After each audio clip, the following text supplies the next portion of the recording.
Good evening, dear reader. You are successfully reading Heart of Darkness by Sleepless Tales, and by Sleepless Tales I of course mean Joseph Conrad, but rather narrated by Sleepless Tales, because you're not reading it, you're listening to it. That's right, this is an audiobook, not a book. I don't know if you could tell. Anyways, we'll be continuing on part 3 of that book that I just mentioned a second ago. We're starting on page 104. I don't have too much to say. Don't forget to like and Sleepless Tales. But let's get into it. I turned to the wilderness, really. Oh, wait, hold on. Before I start, let me catch you up. Sorry, I faked you out. Just before this, our narrator just met with Mr. Kurtz, finally. And there was also some hot seductress who was geeking a little bit. And I think that Kurtz's unconventional methods was to be like a war chief for the individuals within, the Heart of Darkness, and to steal their bones or whatever. He's got some cool heads on sticks. And now the manager, who's the fiercest worshiper of Kurtz, is getting pissy with the narrator for some reason. Honestly, don't know why too much. But anyways, okay, now let's continue. I had turned to the wilderness, really.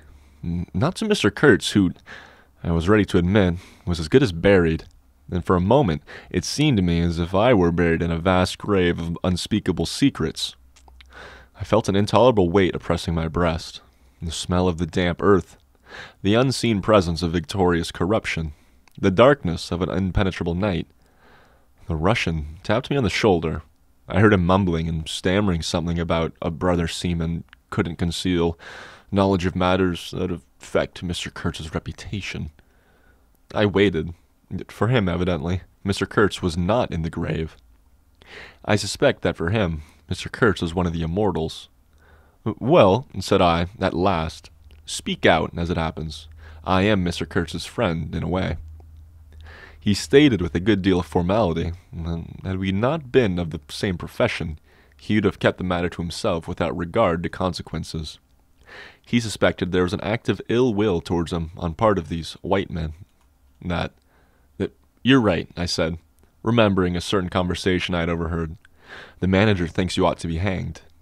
He showed a concern at this intelligence which amused me at first. I had better get out of the way quietly, he said earnestly. I can do no more for Kurtz now, and they would soon find some excuse. What's to stop them? There's a military post 300 miles from here.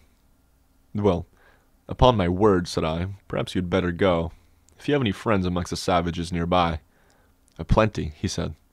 They were simple people, and I want nothing, He stood biting his lip. Then, I don't want any harm to happen to these whites here. And of course, I was thinking of Mr. Kurtz's reputation. And you are a brother seaman, and... All right, said I, after a time. Mr. Kurtz's reputation is safe with me. I did not know how truly I spoke. He informed me, lowering his voice, that it was Kurtz who had ordered the attack to be made on the steamer.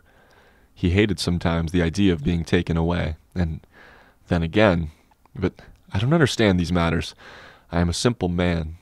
He thought it would scare you away, that she would give it up, thinking him dead. I could not stop him. Oh, I had an awful time in this last month. Very well, I said. He's all right now. Yes, he muttered, not very convinced apparently. Thanks, said I. I shall keep my eyes open. But quiet, eh? He urged anxiously. It would be awful for his reputation if anybody here. I promised a complete discretion with great gravity. I have a canoe, and 3 blackfellows waiting not very far off. I am off. Could you give me a few Martini Henry cartridges? I could, and did, with proper secrecy. He helped himself, with a wink at me, to a handful of my tobacco. Between sailors, good English tobacco. At the door of the pilot house, he turned round. I say, haven't you a pair of shoes you could spare? He raised one leg. Look, the soles were tied and knotted strings sandal-wise under his bare feet. I rooted on an old pair, which he looked with admiration before tucking it under his arm. One of his pockets, bright red, was bulging with cartridges. From the other, dark blue, peeped Towson Inquiry, etc., etc. He seemed to think himself excellently well equipped for a renewed encounter with the wilderness. Ah, I'll never meet again such a man. You ought to have heard him recite poetry. His own, too. It was, he told me, just delightful. Oh, he enlarged my mind. Goodbye, said I. He shook hands and vanished in the night. Sometimes I asked myself whether I had really seen him, whether it was possible to meet such a phenomenon. When I woke up shortly after midnight, his warning came to my mind with its hints of danger that seemed, in the stark darkness, real enough to make me get up for the purpose of having a look around. On the hill, a big fire burned, illuminating fitfully a crooked corner of the station house. One of the agents of the picket, a few of our blacks, murmured for a purpose, and was kept keeping guard over the ivory. But deep within the forest, red gleams that wavered and seemed to sink and rise from the ground amongst confused columnar shapes of intense blackness showed the exact position of the camp where Mr. Kurtz's doors were being kept with their uneasy vigil. The monotonous beating of a big drum filled the air with muffled shocks and lingering vibrations. A steady droning sound of many men chanting each to himself some weird incantation came out from the black, flat wall of the woods as the humming of bees came out of a hive, and had a strange narcotic effect upon my half-awake senses. I believe I dozed off, leaning over the rail, until an abrupt burst of yells, an overwhelming outbreak of pent-up and mysterious frenzy, woke me up in a bewildered manner. It was cut short all at once, and the low droning went on, without effect on audible and soothing silence. I glanced casually into the little cabin. The light was burning within, but Mr. Kurtz was not there. I think it would have raised an outcry if I had believed my eyes, but I didn't believe them at first. The thing seemed so impossible. The fact is, I was completely unnerved by a sheer blank fright, pure, abstract terror, unconnected with any distinct shape of physical danger. What made this emotion so overpowering was, how shall I define it, the moral shock I received. There was something altogether monstrous, intolerable to thought, and odious to the soul, had been thrust upon me unexpectedly. This lasted, of course, the merest fraction of a second, and then the usual sense of commonplace and deadly danger, the sudden possibility of an onslaught and massacre, or something of the kind, which I saw impending, was positively welcome and composing.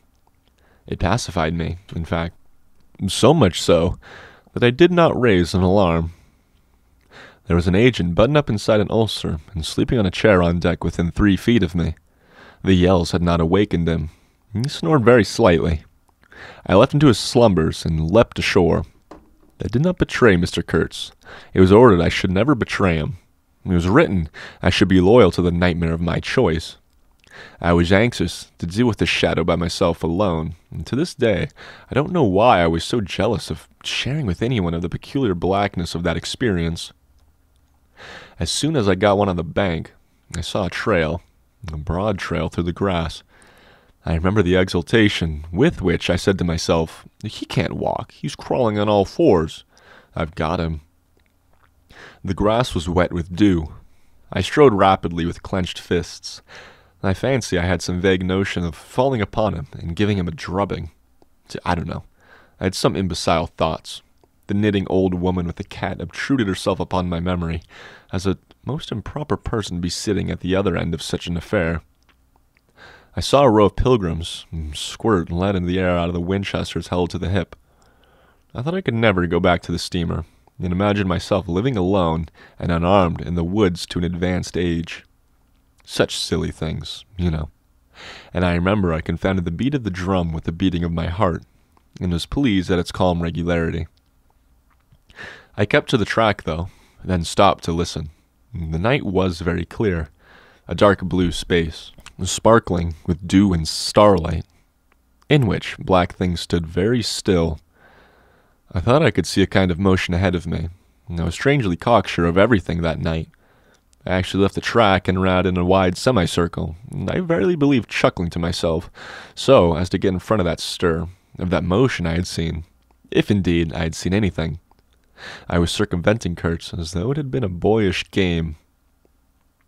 I came upon him, and if he had not heard me coming, I would have fallen over him, too, but he got up in time. He rose, unsteady, long, pale, and indistinct, like a vapor exhaled by the earth, and swayed slightly, misty and silent before me. while at my back the fires loomed between the trees, and the murmur of many voices issued from the forest. I had cut him off cleverly, but when actually confronting him, I seemed to come to my senses. I saw the danger in its right proportion. It is by no means over yet. Suppose he began to shut out. Though he could hardly stand, there was still plenty of vigor in his place. "Go away, hide yourself," he said, in that profound tone. It was very awful. I glanced back. We were within 30 yards from the nearest fire. A black figure stood up, strode on long black legs, and waving long black arms across the glow. It had horns. Antelope horns, I think, on its head. Some sorcerer, some witch man, no doubt. It looked fiend-like enough. "Do you know what you're doing?" I whispered. Perfectly," he answered, raising his voice for that single word. It sounded to me far off and yet loud, like a hail through a speaking trumpet. If he makes a row, we are lost, I thought to myself. This clearly was not a case for fisticuffs. Even apart from the very natural aversion, I had to beat that shadow, this wandering and tormented thing. "You will be lost," I said. "Utterly lost. One gets sometimes such a flash of inspiration, you know." I did say the right thing, though, indeed, he could not have been more irretrievably lost than he was at this moment, when the foundations of our intimacy were being laid, to endure, even to the end, even beyond. "I had immense plans," he muttered irresolutely. "Yes," said I, "but if you try to shout, I'll smash your head with... There's not a stick or stone near. They'll throttle you for good," I corrected myself. "I was on the threshold of great things," he pleaded, in a voice of longing, with a wistfulness and tone that made my blood run cold. "And now for this stupid scoundrel." "Your success in Europe is assured in any case," I affirmed steadily. I did not want to have the throttling of him, you understand, and indeed it would have been very little use for any practical purpose. I tried to break the spell, the heavy, mute spell of the wilderness, that seemed to draw him to its pitiless breast by the awakening of forgotten and brutal instincts, by the memory of gratified and monstrous passions. This alone, I was convinced, had driven him to the edge of the forest and the bush, towards the gleam of fires, the throb of drums, the drone of weird incantations. This alone had beguiled his unlawful soul beyond the bounds of permitted aspirations. And, don't you see, the terror of the position was not in being knocked on the head, though I had a very lively sense of that danger, too, but in this, that I had to deal with being to whom I could not appeal in the name of anything high or low. I had, even like the gamers, to invoke him, himself, his own exalted and incredible degradation. There was nothing either above or below him, and I knew it. He had kicked himself loose of the earth. Confound the man! He had kicked the very earth to pieces. He was alone, and I before him did not know whether I stood on the ground or floated in the air.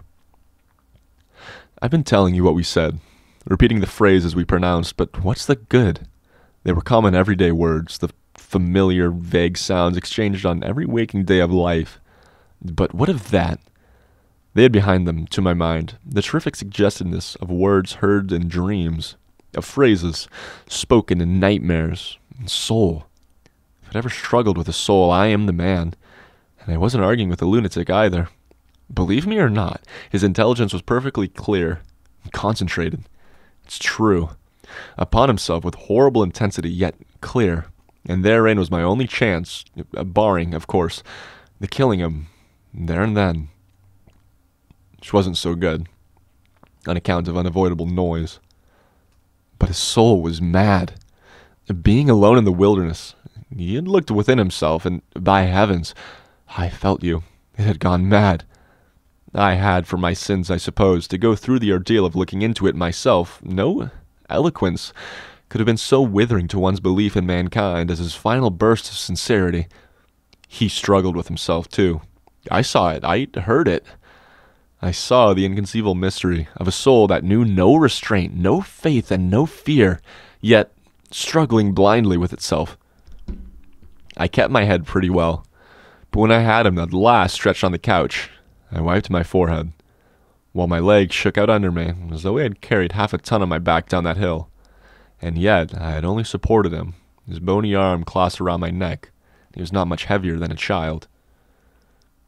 When next day we left at noon, the crowd, of whose presence behind the curtain of trees I had been acutely conscious all the time, flowed out of the woods again, filled the clearing, and covered the slope with a mass of naked, breathing, quivering, bronze bodies. I steamed up a bit, then swung downstream, and 2,000 eyes followed the evolutions of the splashing, thumping, fierce river demon beating the water with its terrible tail and breathing black smoke into the air. In front of the first rank, along the river, 3 men, plastered with bright red earth from head to foot, strutted to and fro restlessly. When we came abreast again, they faced the river, stamped their feet, nodded their horned heads, and swayed their scarlet bodies. They shook towards the fierce river demon a bunch of black feathers, a mangy skin with a pendant tail, something that looked a dried gourd. They shouted periodically together strings of amazing words that resembled no sounds of human language, and the deep murmurs of the crowd, interrupted suddenly, were like the responses to some satanic litany. We had carried Kurtz into the pilot house. There was more air there. Lying on the couch, he stared through the open shutter. There was an eddy in the mass of human bodies, and the woman with helmeted head and tawny cheeks rushed out to the very brink of the stream. She put out her hands and shouted something, and all that wild mob took up the shout in a roaring chorus of articulated and rapid, breathless utterance. "Do you understand this?" I asked. He kept on looking out past me with fiery, longing eyes, with a mingled expression of wistfulness and hate. He made no answer, but I saw a smile of indefinable meaning appear on his colorless lips that a moment after twitched convulsively. "Do I not?" he said slowly, gasping, as if the words had been torn out of him by a supernatural power. I pulled the string of the whistle, and I did this because I saw the pilgrims on deck getting out their rifles with an air of anticipating a jolly lark. At the sudden screech, there was a movement of abject terror through that wedged mass of bodies. Don't you frighten them away," cried someone on the deck disconsolately. I pulled the string, time after time. They broke and ran. They leaped and they crouched. They swerved. They dodged the flying terror of the sound. The 3 red chaps had fallen flat, face down on the shore, as though they had been shot. Only the barbarous and superb woman did not do as much as flinch, and stretched tragically her bare arms after us over the somber and glittering river. And then that imbecile crowd down on the deck started their little fun, and I could see nothing more for smoke. The brown current ran swiftly out of the heart of darkness, bearing us down towards the sea with twice the speed of our upwards progress. Or, "Did you see that, guys? He said Heart of Darkness a second time. That's the title of the book." And Kurt's life was running swiftly, too, ebbing out of his heart into the sea of inexorable time. The manager was very placid. He had no vital anxieties now. He took us both in with a comprehensive and satisfied glance. The affair had come off as well as he could have wished. I saw the time approaching when I'd be left alone of the party of unsound method. The pilgrims looked upon me with disfavor. I was, so to speak, numbered with the dead. It is strange how I accepted this unforeseen partnership, this choice of nightmares forced upon me in the tenebrous land invaded by these mean and greedy phantoms. Kurtz discoursed. A voice. A voice. It rang deep to the very last. It survived his strength to hide in the magnificent folds of eloquence the barren darkness of his heart.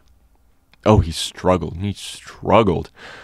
The wastes of his weary brain were haunted by shadowy images now, images of wealth and fame, revolving obsequiously around his inextinguishable gift of noble and lofty expression. My intended, my station, my career, my ideas, these were the subjects for the occasional utterances of elevated sentiments. The shade of the original Kurtz frequented the bedside of the hollow sham, whose fate it was to be buried presently in the mold of primeval earth. But both the diabolic love and the unearthly hate of the mysteries it had penetrated fought for the possession of that soul satiated with primitive emotions. avid of lying fame, of sham distinction, of all the appearances of success and power. Sometimes he was contemptibly childish. He desired to have kings meet him at the railway stations on his return from some ghastly nowhere, where he intended to accomplish great things. You show them, you have in you something really profitable, and then there'll be no limit to the recognition of your ability, he'd say. Of course, you must take care of the motives, right motives, always. The long reaches that were like one and the same reach, monotonous bends that were exactly alike, slipped past the steamer, with their multitude of secular trees looking patiently after this grimy fragment of another world. The forerunner of change, of conquest, of trade, of massacres, of blessings, I looked ahead, piloting. "Close the shutter," said Kurtz, suddenly one day. "I can't bear to look at this." I did so. There was a silence. "Oh, but I will wring your heart yet," he cried, at the invisible wilderness. We broke down, as I expected, and had to lie up for repairs at the head of an island. This delay was the first thing that shook Kurtz's confidence. One morning, he gave me a packet of papers and a photograph, the lot tied together with a shoestring. "Keep this for me," he said. "This noxious fool," meaning the manager, "is capable of prying into my boxes when I'm not looking." In the afternoon, I saw him. He was lying on his back with closed eyes, and I withdrew quietly. But I heard him mutter, "Live rightly, die, die." I listened. There was nothing more. Was he rehearsing some speech in his sleep, or was it a fragment of a phrase from some newspaper article? He had been writing for the papers, and meant to do so again, for the furthering of my ideas. It's a duty. His was an impenetrable darkness. It looked at him as he'd appear down at a man who is lying at the bottom of a precipice over which the sun never shines. But I had not much time to give him, because I was helping the engine driver to take the pieces and leaky cylinders to straighten a bent connecting rod. And in other such matters, I lived in an infernal mess of rust, filings, nuts, bolts, spanners, hammers, ratchets, drills, things I abominate, because I don't get on with them. I tend the little forge we fortunately had aboard. I toiled wearily in a wretched scrap heap, unless I had the shakes too bad to stand. One evening, coming in with a candle, I was startled to hear him say a little tremendously, "I'm lying here in dark, waiting for death." The light was within a foot of his eyes. I forced myself to murmur, "Oh, nonsense," and stood over him, as if transfixed. Anything approaching the change that came over his features I've never seen before, and hope never to see again. Oh, I wasn't touched. I was fascinated. It was as though a veil had been rent. I saw in that ivory face the expression of somber pride, of ruthless power, of craven terror, of an intense and hopeless despair. Did he live his life again in every retail of desire and temptation, and surrender during that supreme moment of complete knowledge? He cried in a whisper at some image, at some vision. He cried out twice, a cry that was no more than a breath. The horror! The horror! I blew the candle out and left the cabin. The pilgrims were dining in the mess room, and I took my place opposite the manager, who lifted his eyes to give me a questioning glance, which I successfully ignored. He leaned back, serene, with that peculiar smile of his, sealing the unexpressed depths of his meanness. A continuous shower of small flies streamed upon the lamp, upon the cloth, upon our hands and faces. Suddenly, the manager's boy put his insolent black head in the doorway and said in a tone of scathing contempt, "Mr. Kurtz, he dead." Or, as it's written here, "Mr. Kurtz, he dead." Right? All the pilgrims rushed over to see. I remained, and went out with my dinner. I believe I was considerably, brutally callous. However, I did not eat much. There was a lamp in there, light, don't you know, and outside it was so beastly dark. I went no more near the remarkable man who had pronounced a judgment upon the adventures of his soul on the earth. The voice was gone. What else had been there? But I am of course aware that the next day the pilgrims buried something in a muddy hole. And then they nearly buried me. However, as you see, I did not go to join Kurtz there and then. I did not. I remained to dream the nightmare out to the end and show my loyalty to Kurtz once more. Destiny. My destiny. Droll thing life is. That mysterious arrangement of merciless logic for a futile purpose. The most you can hope from, some knowledge of yourself. That comes too late. The crop of inextinguishable regrets. I've wrestled with death. It is the most unexciting contest you can imagine. It takes place in an implayable grayness, with nothing underfoot, nothing around. Without spectators, without clamor, without glory, without the great desire of victory, without the great fear of defeat, in a sickly atmosphere of tepid skepticism, without much belief in your own right, but still less than that of your adversary. If such is the form of ultimate wisdom, then life is a greater riddle than some of us think it to be. I was within a hair's breadth of the last opportunity for pronouncement, and I found that with humiliation, that probably I would have nothing to say. This is the reason why I affirmed that Kurtz was a remarkable man. He had something to say, and he said it. Since I had peeped over the edge myself, I understand better the meaning of his stare.